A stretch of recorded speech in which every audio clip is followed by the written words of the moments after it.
Musician, illustrator, film director, and visual storyteller, Woodkid has been creating immersive art experiences since he startled critics with his debut EP, Iron, nearly 10 years ago.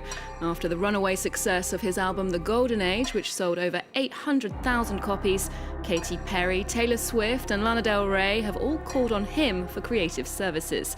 But he's since returned to personal projects, and he's here to tell us more. Woodkid, welcome to the show. Hello. Now, you're back with this new album after the hugely successful The Golden Age, as I mentioned. The latest record's called S16. It's an intriguing title because it's the name of an element within the periodic table, sulfur. Were you inspired by that chemical element? What does this title mean? Yeah, I like the idea that the album is somehow chemical, that it has like that little chemist kind of inventiveness, like craziness in it.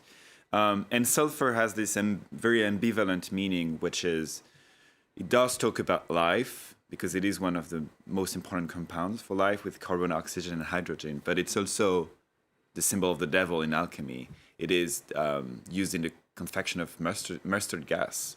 So it has this very life and death kind of quality, which I think kind of like represents pretty well the deeper meaning of the record, which is this very ambiguous kind of force that drives the emotions of the record. And very extreme as well, two extremes. Well, let's get a taste of that album with this track, Pale Yellow.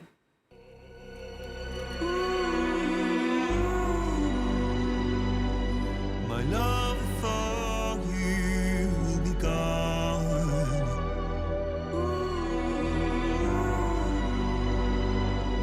I will fix the pain on my own.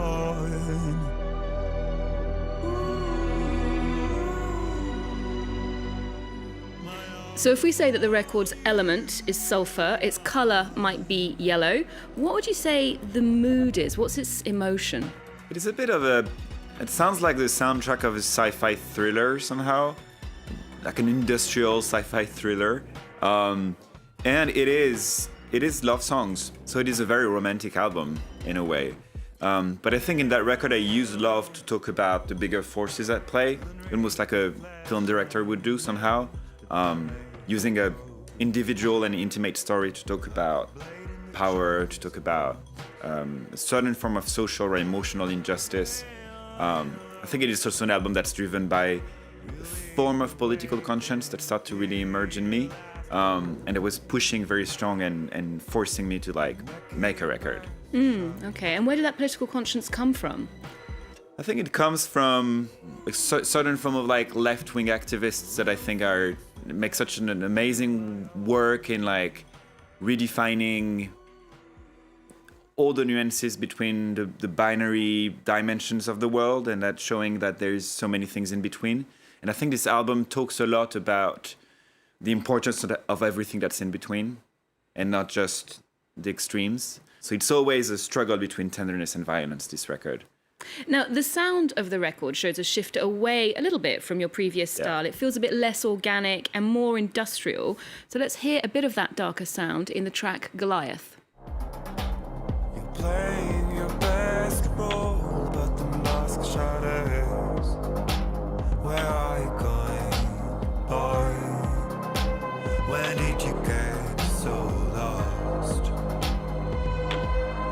How could you be so blind? How could you be so blind?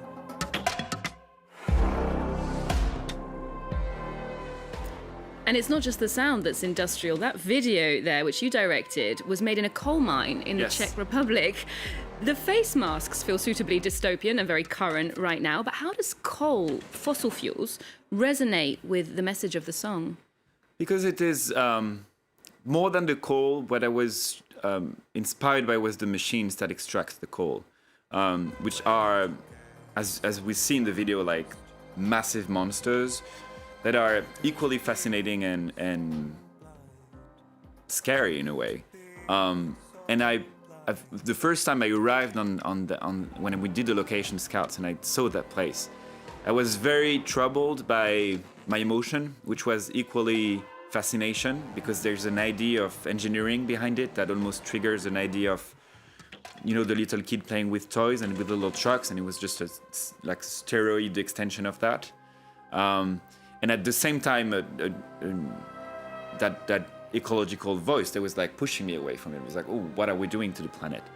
And that ambivalence and that tension was something that I was like very interested in. I was like, oh, okay, there's something that can be explored artistically here. Well, indeed. I mean, the story of David and Goliath Yeah. is a story of massive force and perhaps a weaker Yeah. party as well. It does evoke like traditional images of virility, and we're used to seeing that spoken about in terms of quote unquote male power. Yeah. How do you see that power dynamic? What did you want to say about masculinity?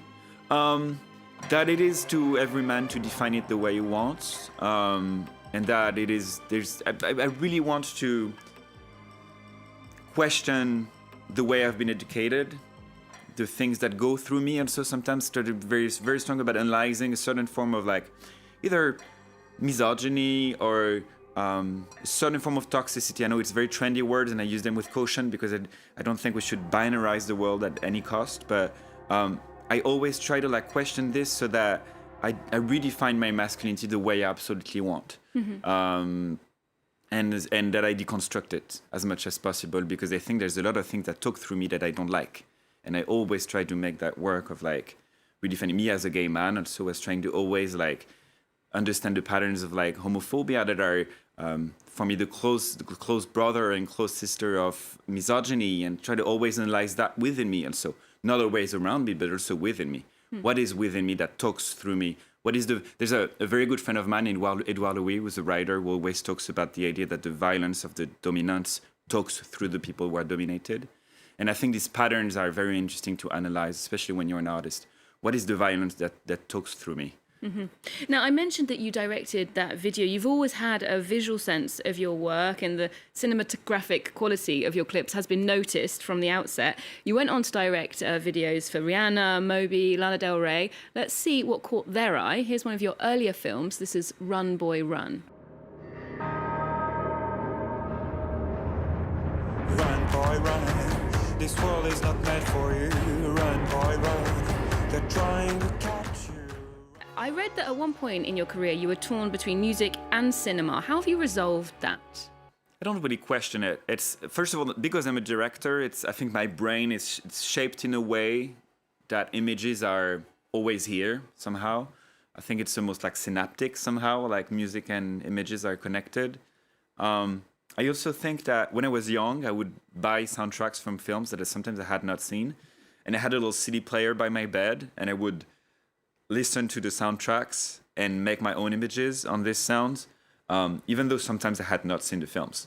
So I think very early on, there was no question that images and sound were not like close brother and sister.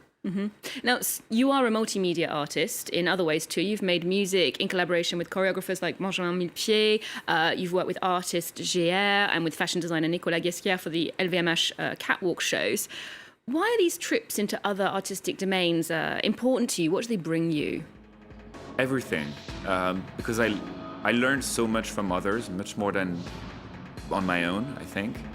I like to be outside of my comfort zone too. I like to feel powerless sometimes. I like to feel like it's going to be hard to make something. And that's every time it feels hard and every time it feels like it's a risk, I feel like I'm moving forward. Now, one more classic aspect of the music industry is the live concert experience, and you've sadly had to postpone your tour due to the COVID-19 pandemic. How do you think this time is going to affect our relationship with music, how we experience music? Is the communal thing still very important?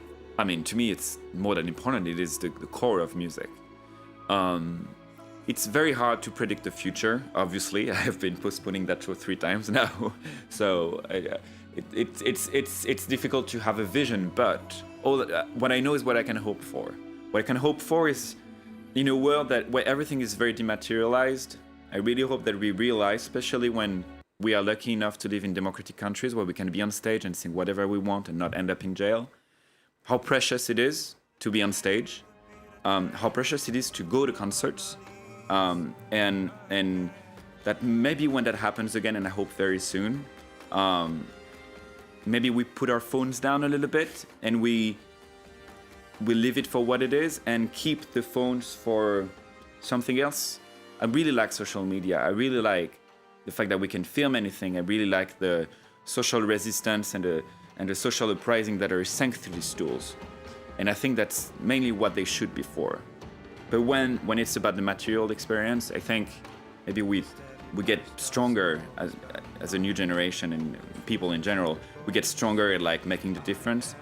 And because I really want to make people jump, and I want them to have their phone in their pocket, and I want to see them in the eyes, and I want to see their mouth too. I want to see masks. So I'm hoping that very soon we can celebrate live concerts in a very good way. Yeah, we all hope that, definitely. Now, we asked you for a cultural tip, something that's on your radar right now, and you recommended a series, The Politician. It's set in the backstabbing world of American politics. Tell us what grabbed you about that. I think it's a series that talks about what you have to let go when you want to rise. The way Ryan Murphy did the show is brilliant because it starts from the very early on emergence of the political conscience of that character and what he's ready to do or not ready to do. It's a lot about sacrifice, about what you're ready to do and not to do to gain power. Okay, well, thank you very much for the tip. We'll be sure to check it out. And thanks for joining us today. Thank you so much. We'll leave you with a taste of season 2 of The Politician from Netflix. And for more arts and culture, do remember to check out our website, and you can keep up with us on Twitter, Facebook and Instagram. There's more news coming up on France 24 just after this. So how is the campaign going? I see you're well ahead. Why are we 10-something points down with a month to go? Honestly, it's old hat at this point. Yeah, but the kid is only 10 points behind you. I'm not sure you're even qualified to be in this race. That just shows how out of touch she is, really, and it underlines the need for a new generation of young leaders who, forgive me, aren't going to be dead in 20 years. They say the next. Dee Dee, we have a family emergency. Insufferable little prick. Reminder, she was in a throuple and I have evidence. Evil little troll. That is all just a little bit of history repeating. You have enjoyed your program with Air France Protect, promising you a pleasant trip with total peace of mind.